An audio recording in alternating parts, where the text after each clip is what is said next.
जरा सोचो, एक शाओलिन मॉन्क एक आम स्कूल में पढ़ने लगे, क्या हालत होगी बाकी बच्चों की। कुछ ऐसा ही होता है हमारी आज की कहानी में। कहानी की शुरुआत होती है ली नाम के एक लड़के से, जो एक शाओलिन गुरुकुल में कुंफू सीखता था। वो जन्म से ही यहाँ पर ट्रेनिंग ले रहा था। एक दिन ली गुरुकुल के मंदिर में गया और माफी मांगी, क्योंकि अब जो वो करने वाला है वो शायद सही नहीं होगा। उसी वक्त एक योद्धा ने साइड से उस पर हमला कर दिया। उसी वक्त ली चौंक गया, लेकिन उसने जैसे तैसे वार का सामना किया। योद्धा ने उसे दीवार पर फेंक दिया, लेकिन ली कूदकर वापस आ गया। उसने हवा में ही योद्धा के सीने पर वार किए और कुछ ही पलों में उसे हरा दिया। इसके बाद बारी आई एक तलवारबाज योद्धा की। ली ने उसे भी अपनी काबिलियत से धूल चटा दी। इसके बाद वो तीसरे योद्धा की ओर बढ़ा। हालांकि वो योद्धा ध्यान में बैठा था, लेकिन फिर भी ली की आने की आहट सुनकर उसने अपनी माला शीशे में दे मारी, जिससे ली की आंखें चुंधिया गई। अगले ही पल में उसने ली को उठाकर जमीन पर पटक दिया। योद्धा बस जीतने ही वाला था कि ली फिसल कर बच गया और फिर दोनों में जबरदस्त लड़ाई शुरू हो गई। अंत में जीत ली की ही हुई। फिर वो मंदिर में सर झुकाकर बाहर चला गया। गुरुकुल के टीचर ने उसे बताया कि परीक्षा में उसने सबसे ज्यादा हुनर दिखाया है, इसीलिए उसे शहर के नए स्कूल में जाने का मौका मिलेगा। शहर में वो 3 लोगों के परिवार के साथ में रहेगा, जिसमें 2 बच्चे और एक उनका पिता है। वो आदमी दरअसल एक साइंटिस्ट है जो गुरुकुल के टीचर को जानता था। इसके बाद ली नए शहर की ओर रवाना हो गया। नए स्कूल में एक 15 साल का लड़का फेंग था, जो ताइक्वांडो का खिलाड़ी था। उसकी छोटी बहन शैन शैन अपने भाई से बेहद प्यार करती थी। स्कूल के ताइक्वांडो क्लब को लैन संभालती थी। वो फेंग के मुकाबले देखकर उसे उसकी कमियां बताती थी, ताकि वो और बेहतर हो सके। लैन का भाई तो एक नंबर का पेटू था। उसे हर वक्त खाने के सिवा कुछ नहीं सोचता था। वो चारों अच्छे दोस्त थे और आसपास ही रहते थे। दरअसल ली लैन के घर ही रहने आने वाला था। उनके पिता डॉक्टर हैन कड़ी मेहनत से काम में जुटे थे। उसकी पत्नी कई साल पहले गुजर गई थी, तो अब वो काम में मस्त रहता था। वो एक खास डिवाइस तैयार कर रहा था, जिस पर शहर के गुंडों की नजर थी। डॉक्टर हैन ने बच्चों को कॉल किया, पर लैन खुश नहीं थी, क्योंकि उसके पिता कभी घर ही नहीं आते थे। डॉक्टर हैन ने जल्द ही घर आने का वादा किया और उन्हें एक तोहफा खोलने को कहा, जो उसने घर पर भिजवाया था। असल में उस डिब्बे में वही डिवाइस था जो वो गुंडे चुराना चाहते थे। तभी ली ने दरवाजा खटखटाया और लैन उसे अंदर ले आई। वो उसे उसका कमरा दिखाने ले गई और उधर उसके पिता को गुंडों ने बंदी बना लिया। उस गैंग के लीडर लैरी ने डॉक्टर हैन को धमकाकर उससे वो डिवाइस मांगा। डॉक्टर हैन ने कहा, ऐसा तो कोई डिवाइस है ही नहीं। उसने बताया कि वो तो एआई टेक्नोलॉजी पर काम कर रहा है, जिससे कि उसके बच्चे अपनी माँ की आवाज वाले रोबोट से बात कर सके। लेकिन लैरी को उस पर विश्वास नहीं हुआ। उसने सीसीटीवी फुटेज से पता लगाया कि वो डिवाइस तो डॉक्टर हैन के घर जा चुका है। फिर लैरी के 2 चेलों ने आगे बढ़कर डिवाइस चुरा के लाने का जिम्मा ले लिया। स्लॉपी और फिस्ट काफी खुश थे, क्योंकि गुंडे बनने के बाद ये उनका पहला मिशन था। उन दोनों ने अजीबोगरीब कपड़े से भेष बदला और लैन के घर के बाहर जाकर खड़े हो गए। उनमें से एक ने रात को अंदर घुसने का फैसला किया, लेकिन फिर दूसरे ने कहा कि बच्चे ने स्कूल चले ही जाना है, दिन में चुरा लेंगे भाई। घर में ली नए शहर के तौर तरीके सीख रहा था। उसने लैन को ताइक्वांडो मैच देखते हुए देखा, तो उसे भी ये खेल दिलचस्प लगा। रात को जब वो ध्यान में बैठा, तो यू की वीडियो गेम की वजह से उन दोनों में बहस छिड़ गई, लेकिन जल्द ही दोनों मिलकर वीडियो गेम का मजा उठाने लगे। उधर लैन ने जब कमरे में वो तोहफे का डब्बा खोला, तो उसमें एक पांडा कीचेन निकली। दरअसल वो नहीं जानती थी कि ये पांडा ही वो पेन ड्राइव है, जिसके पीछे वो गुंडे कब से पड़े हैं। जब लैन ने बटन दबाया, तो पांडा ने उसे पासवर्ड रखने को कहा। तभी लैन ने कहा कि कैसा पासवर्ड, और अनजाने में यही पासवर्ड सेट हो गया। फिर पांडा को ऑन करने पर उसे पता चला कि उसमें उसकी माँ की आर्टिफिशियल इंटेलिजेंसी वाली आवाज है। अगली सुबह ली,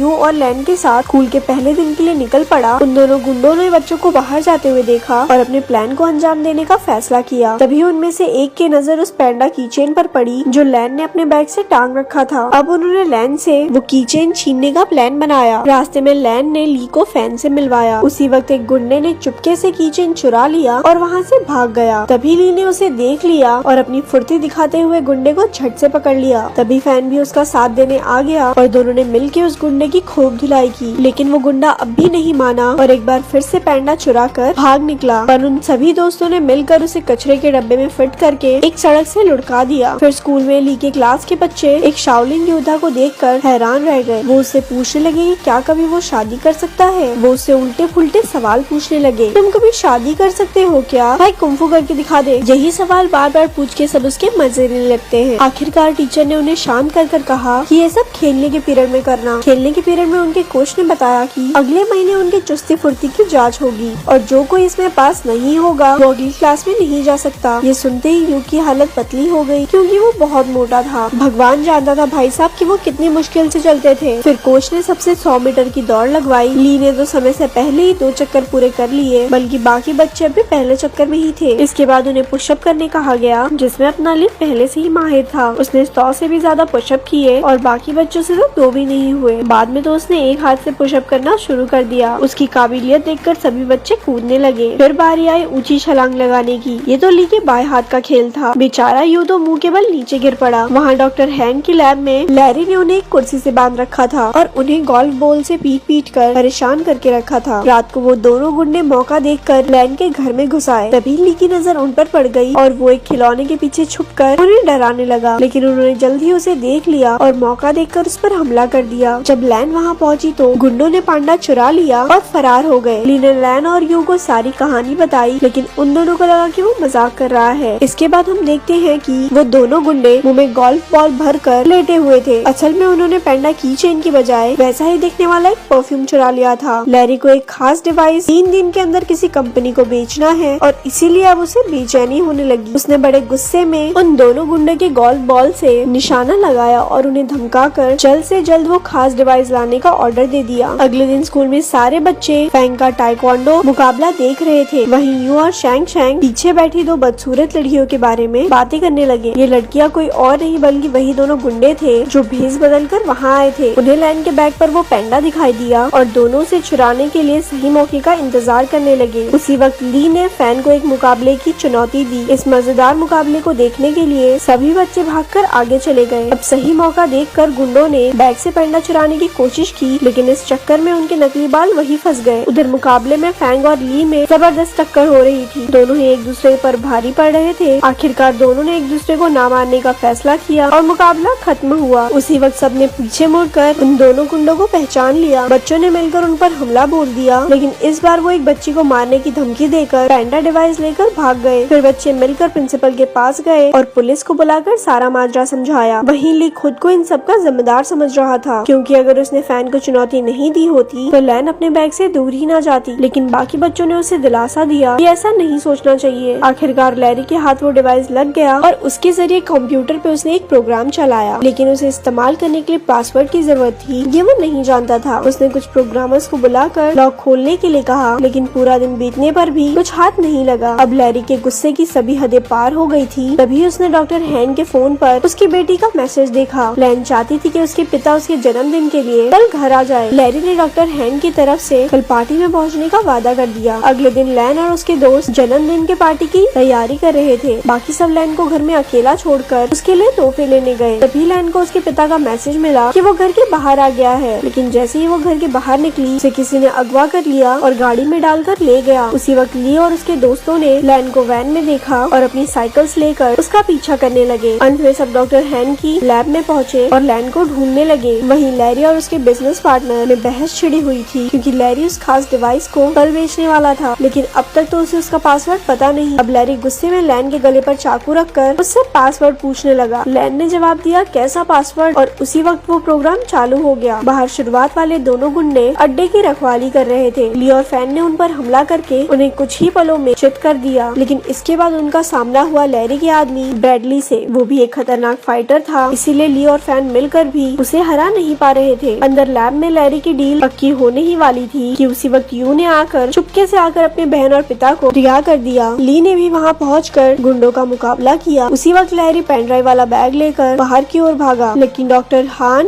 यू और लैन ने मिलकर उसकी धुलाई कर दी। ली एक बार फिर से ब्रैडली के साथ मुकाबला करने में फैन का साथ देने पहुंच गया। आखिरकार वो दोनों मिलकर उसे हराने में कामयाब हो गए। अंत में पुलिस भी वहाँ पहुँच गई और सारे गुंडों को पकड़ लिया। बाद में ली और यू को उनकी बहादुरी